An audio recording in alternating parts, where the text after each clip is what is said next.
High বন্ধুরা, আপনারা সবাই কেমন আছেন? আশা করছি খুবই ভালো আছেন। বন্ধুরা, আমাদের ভিডিও যদি ভালো লেগে থাকে তাহলে একটা লাইক করবেন আর কমেন্ট করবেন আর চ্যানেলটা সাবস্ক্রাইব করে পাশে থাকবেন। ধন্যবাদ আপনাদের সবাইকে আমাদের পাশে থাকার জন্য। লু ফ্যাং সেই জায়গায় চলে আসে ফাইট করার জন্য এবং কি সেই জায়গায় একটি বেরিয়ে বানাতে থাকে সবাই মিলে এবং কি সেই জায়গায় সবাই অনেক খুশি ছিল কারণ লু ফ্যাং চ্যালেঞ্জে অ্যাকসেপ্ট করেছিল।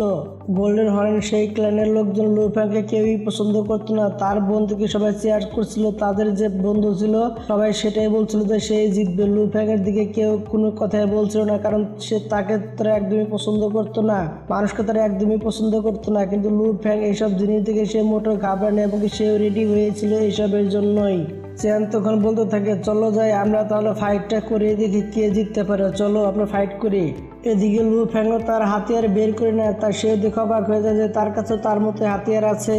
চেয়ান তখন বলতে থাকে, চলো যাই তাহলে ফাইট করি। আমার ক্ল্যানের লোকজন কারো একটা মানুষের কাছে কিভাবে হারতে পারে, কখনোই হারবে না। এদিকে আমরা দেখতে পাই সেই ব্যারিয়ারটা অনেক মজবুত ছিল সেই জায়গার লোকজন তারা তখন সবাই মিলে সবাই বলতে থাকে এটা হচ্ছে বারাত প্লেস, এটা হচ্ছে কি ইয়াং শ্যাং এর সিক্রেট টেকনিক ইউজ করার জায়গা, এই জায়গাটায় ব্যাটল হবে, কি মজা। সবাই তো আরো অনেক খুশি হতে থাকে এইসব কথা ভেবে। এদিকে কাবু তখন বলতে থাকে, আমাকে এই কম্পিটিশনটা দেখতে হবে, মারামারিটা ভালো করে দেখতেই হবে।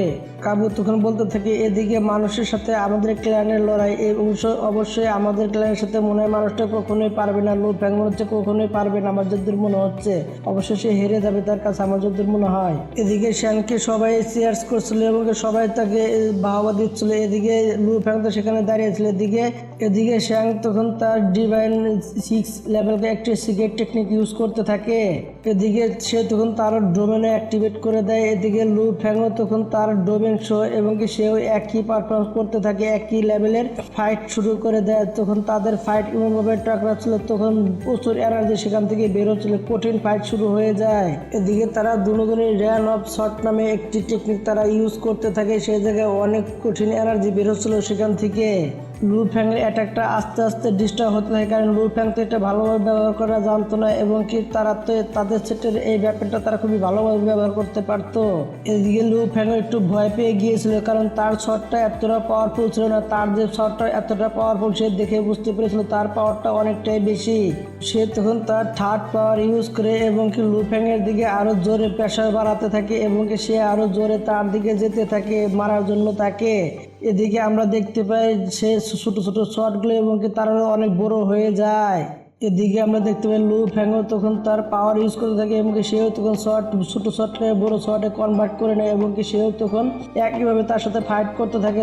তখন দুজনের শট একজনের সাথে একজন টক্কর লাগে এবং কি সেখানে অনেক এনার্জি ফেলে যায়, অনেক ডিস্ট্রাকশন হতে থাকে। লু ফ্যাং তার সাথে ভালো মতো ফাইট করতে পারছিল না কারণ তার শট স্কিল এতটা ভালো ছিল না, কিন্তু সেই লোকটি তো অনেক পাওয়ারফুল ছিল এবং কি সে শটগুলো খুব ভালো মতো কন্ট্রোল করছিল। এদিকে আমরা দেখতে পাই লু ফ্যাং এর শটের উপর তার সে এইভাবে প্রেসার দিচ্ছে এবং কিছুক্ষণের ভিতরে লু ফ্যাং এর শট তো আস্তে আস্তে ভেঙে যাওয়ার তালে থাকে এবং সেটা ফেটে যেতে থাকে আস্তে আস্তে। এদিকে তখন লু ফ্যাং ভাবতে থাকে আমার কিছু না কিছু একটা করতে হবে, তখন সে তার সিক্রেট পাওয়ার ইউজ করতে থাকে।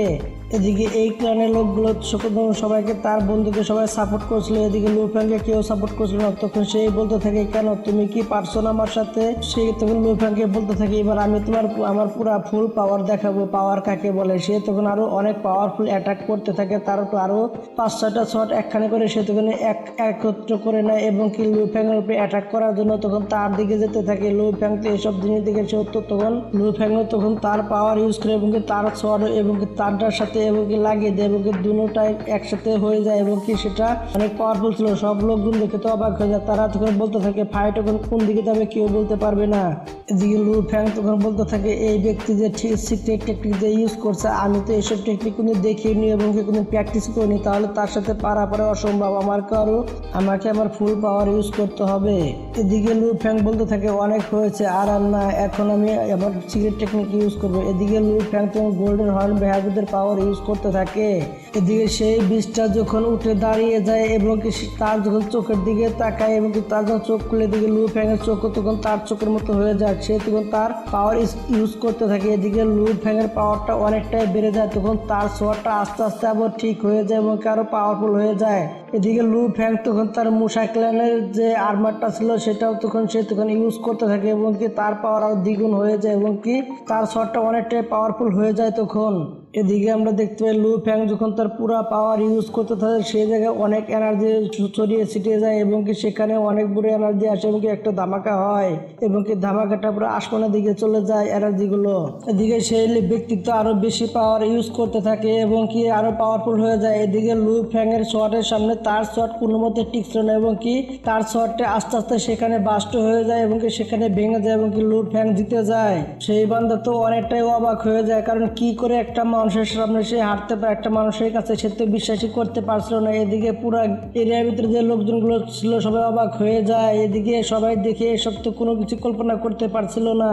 সেই ব্যক্তি তো অনেক হাঁপাচ্ছিল, সেই ব্যক্তির সামনে শটটা রেখে দেয় এবং কি লু ফ্যাং তখন শট ছড়িয়ে এবং তার দিকে হাত বাড়িয়ে দেয় বন্ধুত্বের। এদিকে লু ফ্যাং সে তখন বলতে থাকে আমি এরই জন্য তোমার সাথে ফাইট করেছিলাম, তুমি কি আমার বন্ধু হবে? এসব কথা শুনে সে তো অবাক হয়ে যায়। সেই ব্যক্তি তখন মাটিতে হাত মেরে সে তখন বলতে থাকে আমি তোমাকে বন্ধু হতে পারবো না তোমার সাথে, এবং কি আমি তোমার মতো তো পাওয়ারফুল না, এবং কি বন্ধু হওয়া আমি তোমার সাথে ডিজার্ভ করি না। দেখো আমি জানি তুমি অনেক পাওয়ারফুল হয়ে থাকো, কিন্তু আমি জানি না কি কারণে তুমি হেরে গেলে, কিন্তু আমি তোমার সাথে ফাইট করে অনেক কষ্ট করে জিতেছি। এই কারণে আমিও চাই না আমি কারো কোনো কিছু মিস করি, এবং কি আমি তোমাকে আমার বন্ধু বানাতে চাই। তুমি আমার সাথে বন্ধুত্বের হাত মেরে দাও। এবং কি দেখো এখানে কিছুদিন পরে অনেক বড় একটা সমস্যা হবে, কারণ এই জায়গায় অনেক বড় ফাইট হবে, সেখানে সবাই মিলে একসাথে আমাদের ফাইট করতে হবে, না হলে সমস্যা হয়ে যাবে। কারণ দুশ্মনরা অনেক পাওয়ারফুল, কিন্তু আমরা এতটা পাওয়ারফুল না হলে কি হবে, আমরা সবাই মিলে একসাথে ফাইট করলে তার সাথে আমরা অবশ্যই জিততে পারবো। আমাদের এই হিসাবে বন্ধু হয়ে থাকা উচিত। তুমি কি বলো? আমাদের সাথে বন্ধুত্বের হাত বাড়িয়ে দাও, তাহলে খুবই ভালো হবে। আমি চাই না তুমি কোনো বিপদে হতে পারো, আমি কোনো বিপদে পড়তে পারি, আমরা সবাই একসাথে থাকতে চাই। এসব কথা শুনে সেই জায়গার লোকগুলো তো একদমই স্তব্ধ হয়ে গিয়েছিল। তারা তো বুঝতে পেরেছিল ঠিক কথাই বলেছে লু ফ্যাং, এবং কি সবাই তখন চিন্তার ভিতরে পড়ে যায়। এদিকে চেয়ারম্যানও তখন মাথা নাড়িয়ে হ্যাঁ বলে দেয়। এদিকে তার বডিগার্ডও ছিল, এবং কি লু ফ্যাং এর বডিগার্ডও ছিল। লু ফ্যাং তখন বলতে থাকে গোল্ডেন হর্ন ক্ল্যান এবং কি মানুষের ক্ল্যান, দেখো কেউই দুশ্মন না, এবং কি সবাই আমরা বন্ধু, আসো আমরা বন্ধু হয়ে যায়। সে তখন বন্ধুত্বের জন্য হাত বাড়িয়ে দেয় লু ফ্যাং এর দিকে।